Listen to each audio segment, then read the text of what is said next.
On November 21st, 1992, Tom Monfils disappeared after a workplace dispute.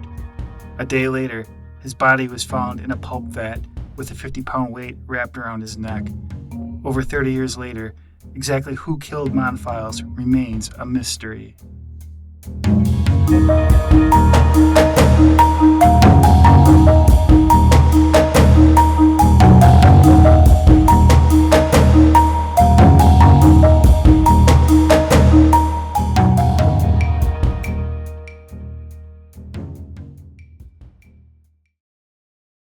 Welcome to the Monfils 6 podcast. My name is Damon Schneider. And this is Mike Putchell. Tonight's episode is titled Intrigue from Oshkosh. So on August 15th, 1996, attorney Jody Rosenwein and her colleague Robert Byman had separate meetings with inmates Edward Wiener, Roy Swanson, and Harry Markham at the Oshkosh Correctional Center in Oshkosh, Wisconsin. Have you ever been by the Oshkosh Correctional Center, Mike? No, I have not. I'm not even that familiar with Oshkosh. Why, is there something unique about it? I've just passed it many times because I'm from Oshkosh. Sure. So it's interesting that this story is taking this twist into Oshkosh here. So the inmate Swanson heard Wiener say, quote unquote, they can't go back on their deal if they found out I did it. Or they can't go back on their deal if they find out I was involved. What does that say to you? I don't know. Some of this stuff from David Wiener, I don't know how to read. Sometimes I think he just likes to insert himself into investigations to stay like in the news or as a relevant name, but I don't know. He's kind of a weird guy. Yeah, we've certainly established that. David Wiener told Weineck that a pipe was used to kill Monfils, and those metal pipes can do a lot of damage.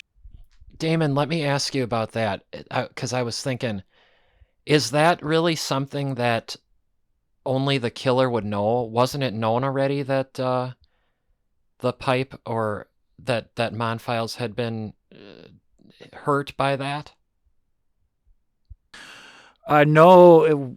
When I was at the Milwaukee Film Fest and they had the Q&A afterwards, when a girl specifically asked that question, if a murder weapon was ever found, and Winkler said he said no, that it never had been found, and we think it was some sort of pipe. That's all he said. We think it was, but nothing was ever found. Okay, but I'm thinking back to the autopsy report, and I'm trying to remember, was the main damage to the body believed to just be the blades, or was there something else? Again, so going back to the autopsy, I think it said that the blow to the back of the head was what killed him, but they didn't specifically say that the blade in the agitator blade within the vat was what caused the injury. They thought that maybe he got hit over the head with a pipe wrench or something like that. Right, because they never measured up anything. They never matched the head wound to the blade size. That's correct. Yeah, they didn't do that. Wiener told Weineck the weight tied around Monfils' neck was tied with a heavy twine rope. Now, he might have known that just from when they pulled the body from the vat, right? Yeah, I mean, and remember too, people were talking about this all over the mill, so some of it could be known because people saw it when he was pulled out, or just gossip around, or just knowing what items were around that area. It would be kind of easy to say what was used. Wiener told Markham and Weineck he wrote the suicide note. Wiener told Weineck that he was forced to write the suicide note. Otherwise, he was going to get caught. And that the DA cleared his name on the suicide note in exchange for Wiener's testimony.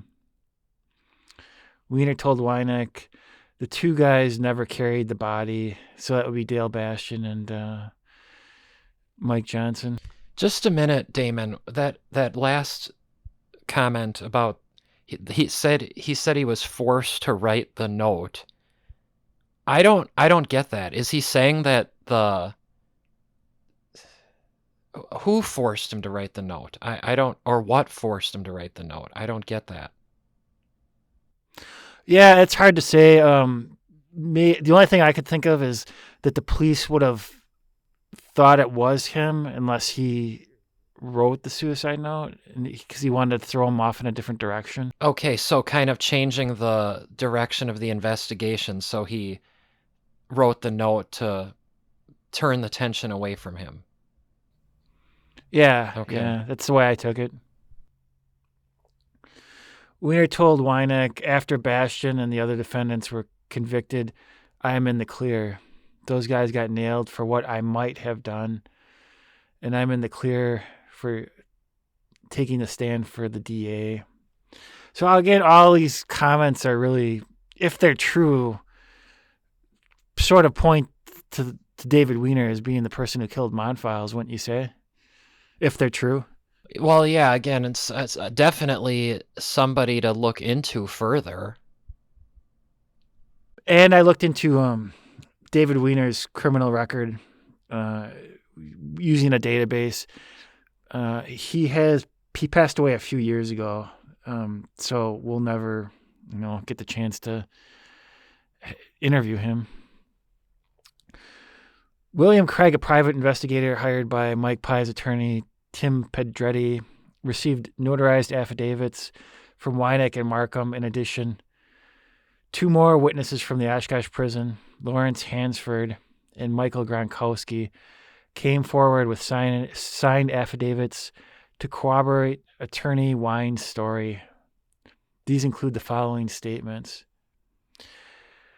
Hansford said, "I remember when Wiener came up to the table and said, 'What would they do if they found out I killed him?'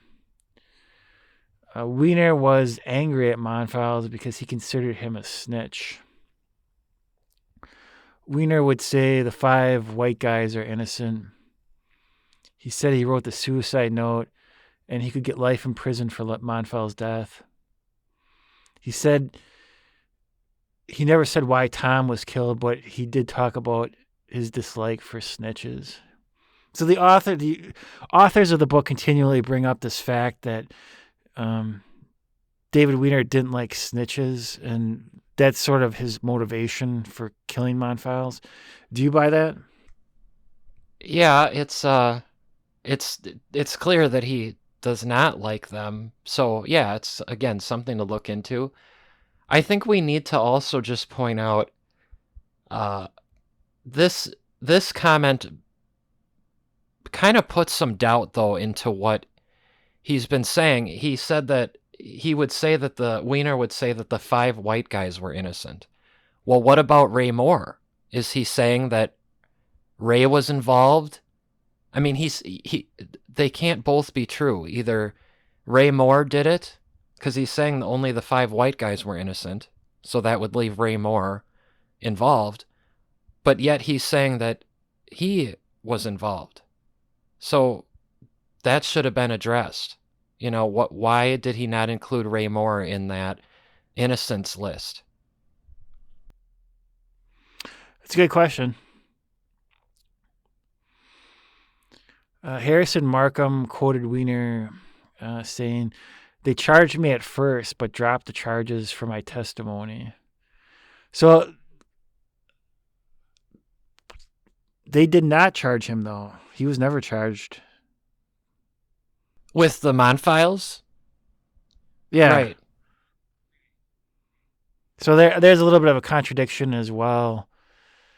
Some of this, sometimes when some of these comments seem to suggests that he was sort of using the phrase shit talking. So he's just sort of like, he's kind of bored and he's trying to pass the time. So he just starts to make up stories, Is that, do you think that is also probably possible as well? Yeah, that's what I was referring to before when with the wanting to insert himself in the investigation, because we know that he did that before, even before he killed his brother. He was the one who would reach out to police, and then he was the one who reached out to police another time with the repressed memory. So he's been doing that, where he'll initiate the involvement. So it's definitely something to consider. Memento mori. Remember, you must die someday.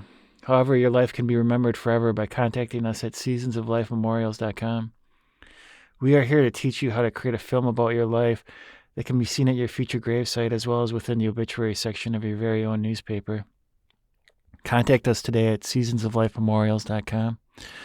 So, Mike, can you just take a minute and mention sort of this new podcast option that we're going to be offering and how people from all over the country, relatives and such, cousins, aunts, uncles, could all join us for that option?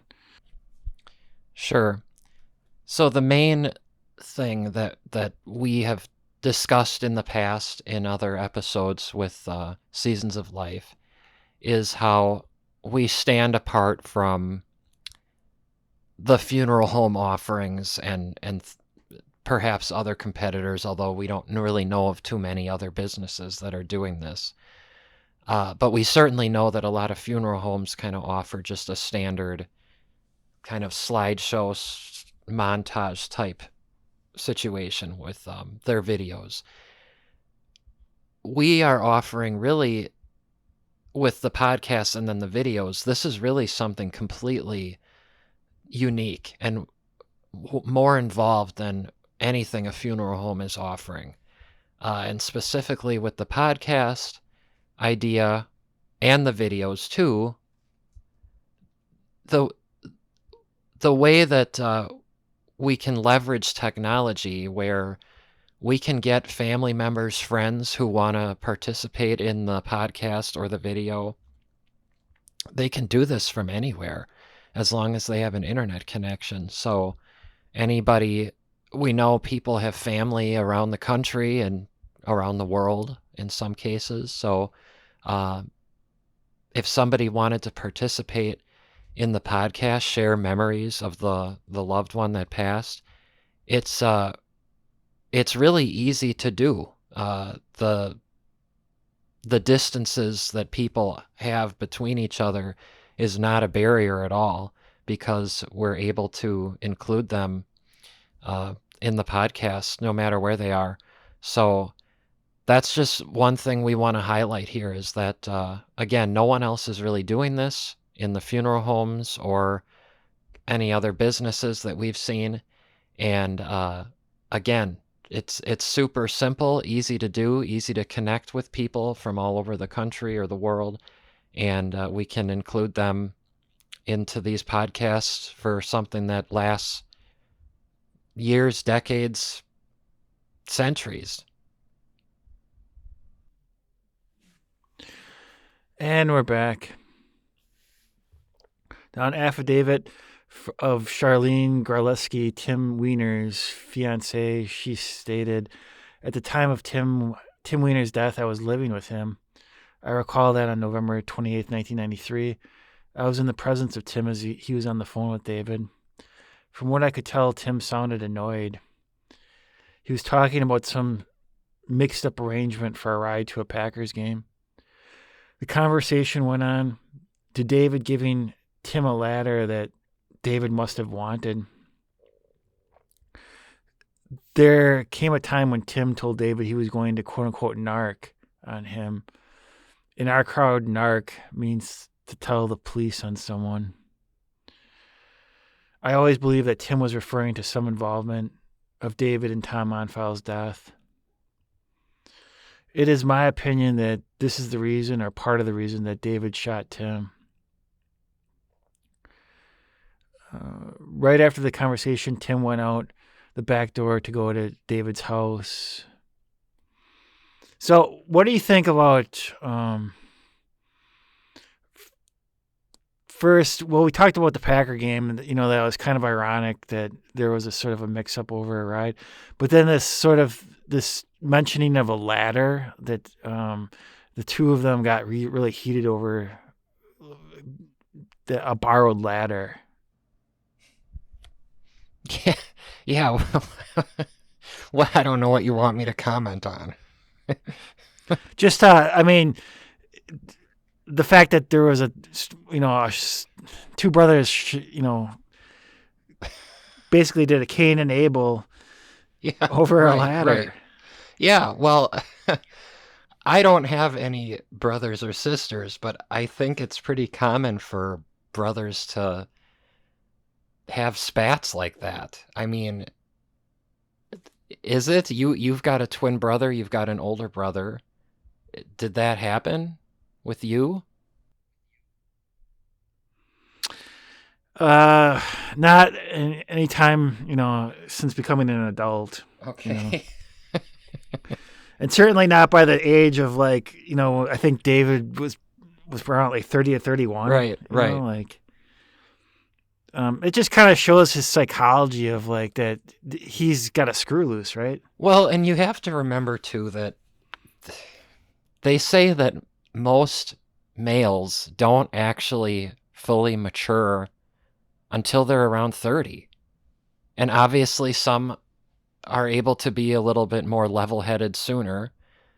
But to me, that's what this is. This was just a heated, immature spat. They let it get too far. This ladder thing, I'm not surprised. It sounds to me that they got into these things a lot, these spats. I don't know. I'm not fully convinced that Charlene is right about it being about the Monfils killing. It just seems kind of a jump to go from arguing about a ladder to arguing about the Monfils' knowledge. But that being said, I don't know what else he would be referring to when he said narc on him. I don't know what he'd be talking about. Charlene goes on to state, I would like to say that Tim idolized David despite the fact that they would have disagreements from time to time. David was very paranoid after the death of Tom Monfils. I remember a time at Christmas when David stayed home in a locked house and armed because of the Monfils situation. And we talked a little bit about that before we began recording. That statement, he locked himself in a house and he was armed at Christmas time. Yeah, I think and remember too that there was more going on with David than just this Monfils stuff. He had said that he had been taking medication for anxiety. He was known to have anxiety attacks. So to me, it could have been more about that. I mean, you could also look at it, the Monfils killing or the Monfils death. It could have just shaken him just because someone at his workplace was found dead. It wasn't necessarily because he was involved. He just may have freaked out that someone was found dead in my work area, and that's scary. I don't know, but that's a possibility. Yeah, so Charlene also said that I recall David took a lot of pain pills. So that could have messed him up as well. Wiener got 10 years, which is the maximum sentence for the death of his brother. Because of this, though, Wiener said, because of the sentence, he had no plans to cooperate with the authorities investigating the Monfils case. He stated, I feel really sorry for the Monfils family because if they think this 10-year sentence is going to make me talk now, when it eventually goes to court, it's not going to be easy. So what is he doing by making that statement? What do you think he's doing? Well, to me, that statement immediately puts doubt in the validity of what he ultimately testified to, because he's basically saying, I'm not going to talk until I get what I want. And so that kind of further incentivizes him to make up stories to help the prosecution. And it also shows what kind of a low-life character he is, where he just admitted that he has information that could help the family, but he's not going to do it until he gets what he wants, which is he should get nothing. He murdered his brother, and he should get the full penalty of that. 10 years isn't even enough, in my opinion. He killed somebody. In fact, Wiener said that he had no plans to testify in the Monfils case, but exactly 5 months later, on October 14th, 1994, Randy Winkler visited Wiener at the Oshkosh Correctional Center. During his visit, he apparently offered Wiener a deal for Wiener's testimony. We also think, going back to last week's episode, this is probably the point where he gets Wiener's handwriting when he was in prison at Oshkosh. So this is all proved by Wiener's attorney, Stephen Miller, who documented the offer in a letter to Winkler dated October 17th, 1994. Now, do you think that Winkler came up with this idea all on his own, or do you think that him and the DA Zukowski sort of plotted this out? You mean came up with the idea of going to visit him? Going to visit him and offering him a lighter, sentence if he would cooperate. I don't know. It could have been his own idea. What do you think about that? I kind of think that him and Zukowski talked about it beforehand. Don't you think it's odd, though, that if Zukowski was involved, that they kind of skirted around Wiener's lawyer? Wouldn't you think Zukowski would know that that could be kind of fishy, being an attorney? Yeah, that's a good point. But again, that I'm not saying that. We know that Zukowski has done some kind of shady things, so I wouldn't put that past him, but I just wanted to put that out there. Stephen Miller wrote a letter to Winkler saying, "Dear Officer Winkler, I currently represent Mr. Wiener. I understand that you met with my client in prison last week concerning the Monfils investigation and intimated his cooperation could affect his current status. Wiener's sentence for killing his brother was reduced by 2 years for his testimony at the Monfils trial." So what do you think about the 2-year mark? Do you think that was fair? Or do you think it should have been a greater amount? You mean what, the reduction of 2 years, or? Yeah, the reduction of 2 years. Well, I don't like any of that. I don't like any of the deal, because then he was also eligible for parole because the sentence was dropped. So he got a really good deal out of this. Again, which to me makes one question his testimony even more, because he was really getting a great deal here.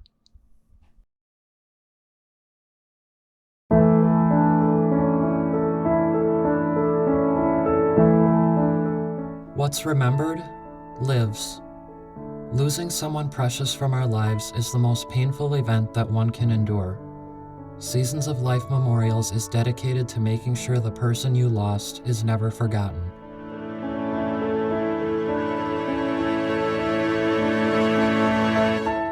We work with you to help you craft a film about your loved one's life that can be viewed at the gravesite. We can also help you create a film about your very own life that can be viewed in the obituary section of your hometown newspaper. Imagine that, your friends, relatives, and neighbors viewing your own unique story and how your life truly did matter. Visit our website, seasonsoflifememorials.com, and follow us on social media today to start viewing what we can do for you. So yeah, Wiener was paroled after serving a little over 3 years. So what do you think? Was 3 years enough for killing your brother? No, I think it's disgusting. Like I said, 10 years isn't enough. This was a deliberate act. It wasn't an accident. He was sitting there waiting for him. So it's completely premeditated. On many instances, Wiener changed his story and his timeline, often with the encouragement of the prosecution. Altogether, Wiener gave 5 different stories of where he was on November 21st, 1992. His original statement to the police, his John Doe hearing, his civil suit deposition, his preliminary hearing, and his trial testimony.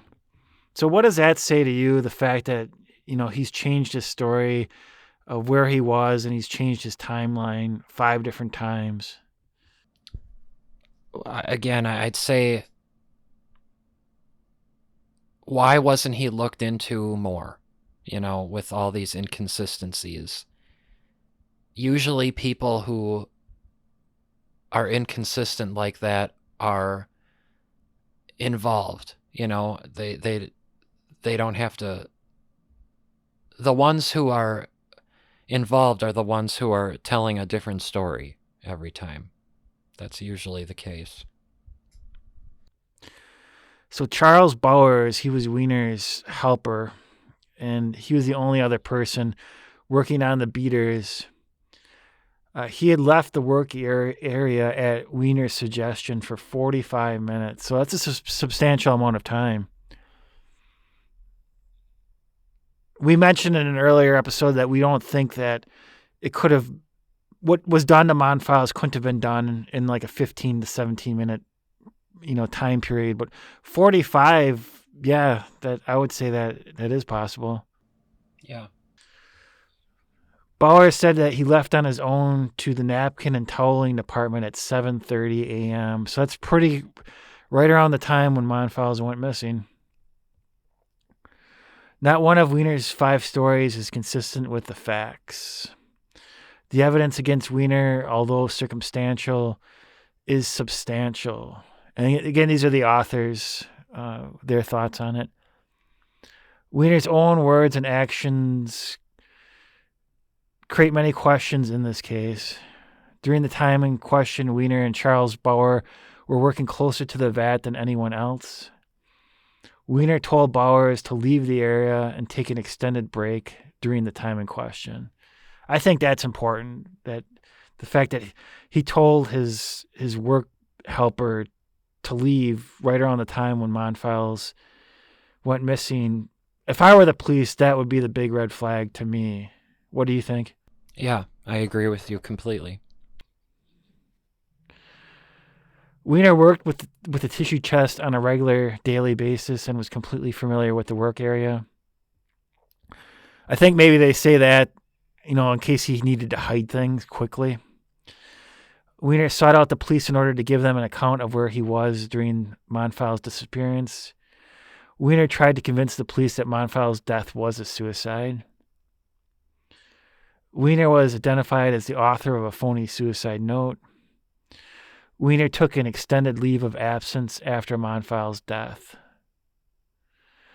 6 months after Monfils' death, Wiener sought out the police to report a sudden repressed memory, which we've talked about.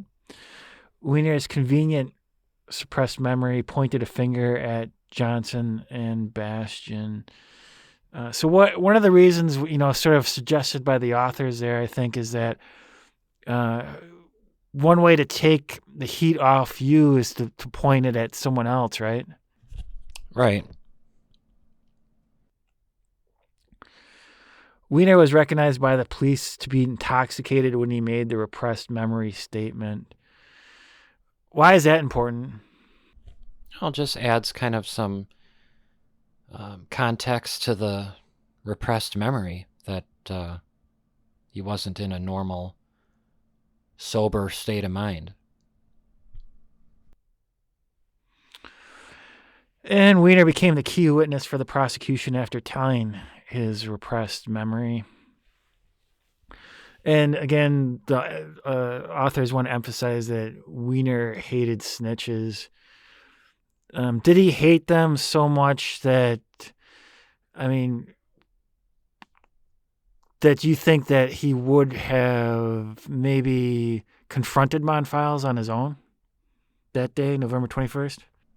Yeah, it's possible, because, you look at the details behind when he killed his brother, that was out of anger.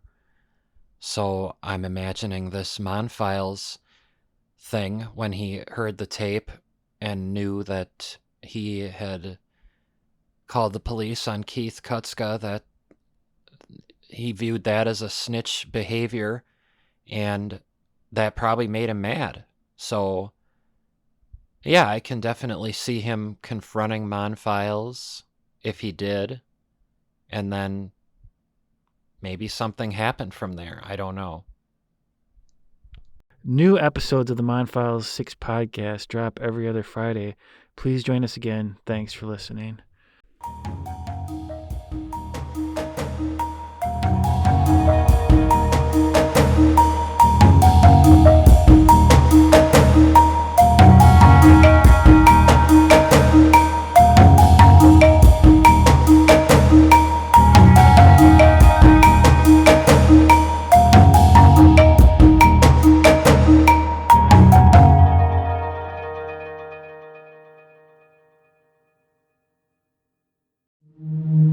Have you recently lost a loved one and want to hold on to their memory forever? We create individual and unique video-based obituaries that will allow anyone reading your local newspaper or visiting the gravesite to view the video and your memories of the loved one. Contact us today at seasonsoflifememorials.com.